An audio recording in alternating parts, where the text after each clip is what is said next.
EVM मशीनच्या reliability बाबत दोन विषय आपल्याला पाहायचे आहेत. एक आहे टेक्निकल एसओपी कसा आहे आणि ॲडमिनिस्ट्रेटिव्ह एसओपी कसा आहे. हे दोन्ही मिळून ते पूर्णपणे सिक्युअर राहतात. टेक्निकली काय पाहताय की ईव्हीएमला 3 पार्ट असतात. कंट्रोल युनिट, बॅलेट युनिट आणि व्हीव्हीपॅट. ते कंट्रोल युनिट म्हणतो त्यांच्यामध्ये चिप असतात. त्या चिप बर्न्ट इन चिप असतात. म्हणजे काय प्रोग्रामिंग आहे ते बर्न्ट इन असतात. त्याला प्रोग्रामिंग कोणी बदलू शकत नाही.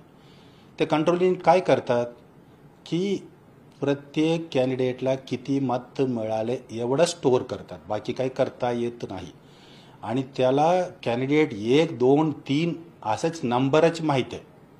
त्याला दुसरा काही माहिती नाही.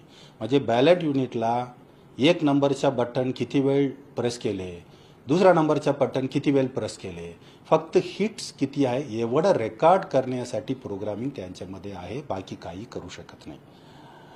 परंतु लोकांना पूर्वी शंका होते, मी प्रेस केले त्यानंच मिळाले का, कसा कळेल मला, असं लोकांच्या शंका होते. म्हणून ईसीआय व्हीव्हीपॅट आणलेले आहेत. म्हणजे वोटर व्हेरिफायबल पेपर ऑडिट ट्रेल. म्हणजे काय आहे, आपण प्रेस केले त्या उमेदवाराला मिळाले का नाही ते आपल्याला दिसावे म्हणून दुसरा एक बॉक्स तुम्ही मतदान करताना पाहिला असणार, त्याला व्हीव्हीपॅट म्हणतात. त्याला आपण कोणाला प्रेस केले त्यांचं सिम्बल सगळं सर्व माहिती दिसणार. या सिम्बल आपल्याला लोड करावा लागते फक्त व्हीव्हीपॅटला. म्हणजे लोकांना हे शंका येतात की इथे बर्न्ट इन चिप असेल तर सिम्बल लोड कसा होतात. सिम्बल लोड फक्त व्हीव्हीपॅटमध्ये होतात. कंट्रोल युनिटमध्ये काही आपण प्रोग्रामिंग करू शकत नाही. तुम्ही आज जाऊन मतदान करताना काय होतात, बॅलेट युनिटला आपल्या कुणाला मतदान करायचं त्यांच्या समोर आपण मतदान बटन प्रेस करणार. त्या कॅन्डिडेट नंबरप्रमाणे तिथे एक मत काउंटिंगमध्ये जादा होणार आणि व्हीव्हीपॅटमध्ये त्या वेळामध्ये प्रिंट होऊन निघणार. आपण पाहू शकतात कुणाला मतदान दिलं त्यांना मिळालं का म्हणून. आपल्याला कोणाला शंका वाटले नाही मी प्रेस केले परंतु चुकीचं प्रिंटआउट मिळालं असं असेल तर त्यासाठी सुविधा आपल्याला उपलब्ध होते. आपण चॅलेंज करू शकतात. खरोखरच चॅलेंज तुम्ही पाहिलं असेल, चॅलेंज करू शकता, त्याला प्रोव्हिजन आहेत आणि चॅलेंज करून तुम्ही पुन्हा पाहू शकतात. परंतु 100% अशक्य असल्यामुळे चुकीचं आढळलं तर कारवाई करण्यासाठी तरतूद त्यांच्यामध्ये होते. सो हे पूर्ण टेक्निकली ट्रान्सपरंट आहेत. त्यांना वायरलेस नाही, ब्लूटूथ नाही, दुसरा कुठलेही कनेक्शन घेऊ शकत नाही. परंतु लोकांना हे आणखीन शंका येऊ शकतात की ठीक आहे ते पूर्ण चिपच कोणी उघडून बदललं तर काय होऊ शकतात. आपल्याला माहिती असावे की त्या बॉक्स उघडलं तर ते डिस्फंक्शनल होतात, ते पुढचे काम करत नाही, बंद होतात. ते आपण कंट्रोल युनिट उघडायला प्रयत्न केले ते कंट्रोल युनिटच बंदच होणार, ते पुन्हा सुरू करू शकत नाही. परंतु हे एक असावे. दुसरा ॲडमिनिस्ट्रेटिव्ह एसओपी एवढं स्ट्रॉंग केलेलं आहे की प्रत्येक वेळ आम्ही फर्स्ट लेवल चेकिंग म्हणतो. म्हणजे कॅन्डिडेटचं नाव फायनल करण्यापूर्वीसुद्धा आम्ही चेकिंग सुरू करतो. सर्व व्यवस्थित आहेत का, इलेक्शनला वापरू शकतो का, असं चेक करण्यापासून काउंटिंगपर्यंत प्रत्येक वेळाला राजकीय पक्षांच्या प्रतिनिधीला आम्ही बोलवतो, त्यांच्या समोर सर्व करतो आणि त्यांनी उपस्थित आहेत त्यांच्या स्वाक्षरी घेतो. तो फर्स्ट लेवल चेकिंग सर्व व्यवस्थित आहेत का होतात. नंतर कमिशनिंग म्हणतो. कमिशनिंग म्हणजे काय, कॅन्डिडेट फायनल झाले आता त्यांच्या सिम्बलसह आम्ही लोड करतो व्हीव्हीपॅटला. त्या वेळेला पूर्ण करून सील होतात मशीन, सर्व मशीन सील होतात. त्या वेळेला सुद्धा आम्ही कॅन्डिडेटच्या एजंटला बोलवतो कारण आता कॅन्डिडेट निवडले असणार. नंतर पोलिंगमध्ये आपल्याला माहिती आहे पोलिंग एजंट कॅन्डिडेट नेमणूक करू शकतो, उमेदवार नेमणूक करू शकतात. त्यांच्या समोर सकाळी मॉक पोल होतात. मॉक पोल म्हणजे काय आहे, प्रत्येक उमेदवारच्या एगेन्स्ट 50 वोट 25 वोट मतदान करतात आणि रिझल्ट पुन्हा प्रेस करून बघतात की तुम्ही 25 प्रेस केलं 25 मिळालं का कमी जास्त मिळालं का, असं आपण पाहू शकतो. सकाळी 1 तास आपण मॉक पोल करतो. म्हणजे मशीन पुन्हा ठीक आहेत का नाही, मध्ये काही घडले का, काही घडत नाही आहे परंतु लोकांना विश्वास वाटायला पाहिजे म्हणून आपण करतो. नंतर पूर्ण मतदान आपल्या समोर होतात. मतदानाचे पोलिंग एजंट ते प्रतिनिधी उपस्थित राहतात, त्यांच्या समोर होतात. त्यांच्या समोरे संध्याकाळी मतदान संपल्यानंतर सील होतात. त्यांच्यासोबत आपण 17C म्हणून एक फॉर्म देतो.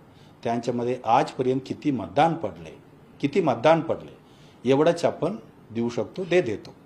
आपण ते EVMला प्रेस केलं संध्याकाळी टोटल वोट्स पोल्ड म्हणून देतात. हे झाले. त्यांच्यानंतर काउंटिंग. आपण EVM घेऊन गेले ते पूर्ण स्ट्रॉंग रूममध्ये आपण सील करतो. त्या सील या सर्व उमेदवाराच्या एजंटच्या समोर होतात आणि काउंटिंगच्या दिवस आपण स्ट्रॉंग रूम उघडतो, ते त्यांच्या समोर उघडतो. आपण CCTV कव्हरेज आहेत, व्हिडिओग्राफी करतो आपण. आणि काउंटिंग करताना आपण 17C उमेदवारांच्या प्रतिनिधीला दिलं होते. ते उमेदवारचा आता काउंटिंग प्रतिनिधी आलेला आहे, त्यांनी व्हेरीफाय करून बघता तिथे 494 सांगितलं होते. त्या EVMमध्ये 494 आहेत का नाही ते व्हेरीफाय करू शकतात. हे झाल्यानंतर आपण रिझल्ट बटन दाबतो. रिझल्ट बटनमध्ये कॅन्डिडेट 1ला किती, 2ला किती असा रिझल्ट मिळतात. हे सर्व झाल्यानंतर एक 5 VVPATचा रँडमली निवडून EVMमध्ये असलेले मतदान VVPATला आहेत का नाही, कारण VVPATचे पेपर आहेत, ते पेपरमध्ये प्रिंट झालेले आहेत. ते VVPATला असलेले मतदान EVMला आलेले मतदान सारखे आहेत का असं रँडमली निवडून आपण तपासतो. म्हणजे प्रत्येक लेवलला आपण EVMचा सिस्टम प्रिंट मार्फत सुद्धा तपासतो. सॅम्पल निवडून ते क्लिअर आपल्याला असावे. यांच्यानंतर या वर्षामध्ये सुप्रीम कोर्टमध्ये, ऑनरेबल सुप्रीम कोर्टमध्ये केस झाले, सर्वोच्च न्यायालयामध्ये. त्यांच्यामध्ये लोकांनी म्हटलं की आम्हाला आणखीन ट्रान्सपरन्सी असावे. त्याप्रमाणे म्हणजे भारत निवडणूक आयोगाने एक संधी उपलब्ध करून दिली. कुणाला कॅन्डिडेटला, उमेदवाराला अर्ज करायचे असेल, checking and verification of EVM असं एक नवीन तरतूद आणलेलं आहे. म्हणजे उमेदवाराला शंका असेल की नाही आम्हाला रँडमली त्यांच्या इच्छाप्रमाणे 5, 7, 8, 10 EVMच्या तपासायच्या, म्हणजे आम्ही बटन प्रेस केलं तर तसंच मिळतात का नाही पाहायचं असेल तर त्यांना 10 दिवसाच्या आत, काउंटिंगच्या 10 दिवसाच्या आत अर्ज करायचा. त्याला पूर्ण ॲडमिनिस्ट्रेटिव्ह आणि टेक्निकल SOP ECIने दिलेला आहे, त्याप्रमाणे होणार आहेत. आणि या व्यतिरिक्त सर्व निवडणूक प्रक्रियेमध्ये आपल्याला कुठलीही शंका आहे, बरोबर नाही असं आपल्याला वाटत असेल, आम्हाला खात्री आहे सर्व व्यवस्थित झालंय, उमेदवारांनी इलेक्शन पिटिशन उच्च न्यायालयामध्ये फाईल करू शकतात. उच्च न्यायालय प्रत्येक प्रक्रियेला तपासेल आणि निर्णय घेईल. हे एक आपल्याला सुरुवातीपासून शेवटच्यापर्यंत ट्रान्सपरंटली चालू आहे, आपल्याला माहिती असावे. दुसरा एक महत्त्वाचा विषय लोक विचारत आहे की संध्याकाळी आकडेवारी अचानक वाढलेले आहेत, ते कसा वाढलेले असावे. 5 वाजताच्या नंतर 76 लाख लोक कसा मतदान करू शकतात. आपण कृपया लक्षात ठेवा, महाराष्ट्र आहे, मोठा राज्य आहे, 1 लाख मतदान केंद्र आहेत. म्हणजे 76 लाख लोक मतदान करायचे असेल ॲव्हरेज, प्रत्येक मतदान केंद्रामध्ये फक्त 76 मतदान करायचे आहे. आणि आपण पूर्ण दिवसामध्ये पाहिलो सकाळीपासून 7 पासून 5 वाजतापर्यंत, त्याने ॲव्हरेज पाहिलं तर यांच्या आसपासच येणार की 50 ते 60 मतदार या वेळामध्ये प्रत्येक तासला मतदान केलेलं आहे. आणि त्या ॲव्हरेजच आपल्याला मिळणार. आपण एक लक्षात ठेवा, 5 ते 6च्या नंतर 6ला कोणी क्यूमध्ये उभे होते त्यांना मतदान करायला अधिकार होते. म्हणून पूर्ण दिवसामध्ये कुठल्या स्तरावर किती टक्केवारीनी वाढले, किती नंबरला वाढले, एवढंच नंबर 5च्या नंतर सुद्धा वाढलेले आहेत. चुकून आपण झारखंडच्या सोबत काही कंपॅरिझन होत आहे. आपण कृपया 2 विषय झारखंड आणि महाराष्ट्राबाबत लक्षात ठेवावे. झारखंडमध्ये 5 वाजता मतदान क्लोज झालेलं आहे ऑफिशियली. महाराष्ट्र मोठा राज्य असल्यामुळे 6 वाजता बंद झाले. आणि झारखंड पूर्वीपासून इयरली वोटिंग राज्य आहे, म्हणजे लवकर येऊन लोक मतदान करून जातात. 7 ते 9 मध्ये त्यांच्या पर्सेंटेज पाहिलं तर फार मोठा असतात. आपल्याकडे 7 ते 9 पाहिलं तर कमी असतात, दिवस 9 पेक्षा कमी असतात.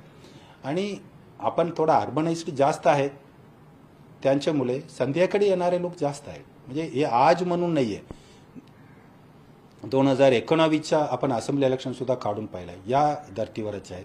म्हणून आपल्याला कृपया कुठल्याही विषयावर शंका असू नये. ईव्हीएम असो, प्रक्रिया असो, व्यवस्थितच आपण पूर्ण केले.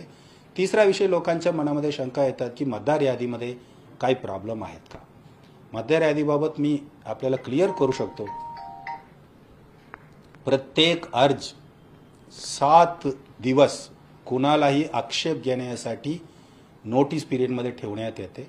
7 दिवसमध्ये काही हरकत नसेल तर त्यांच्यानंतर तपासून निर्णय घेण्यात येत आहेत. कुठले मतदारांचं नाव चुकीचे असेल 7 दिवसापर्यंत आपण हरकत घेऊ शकत होते. म्हणून हे प्रक्रिया सुद्धा पारदर्शकपणे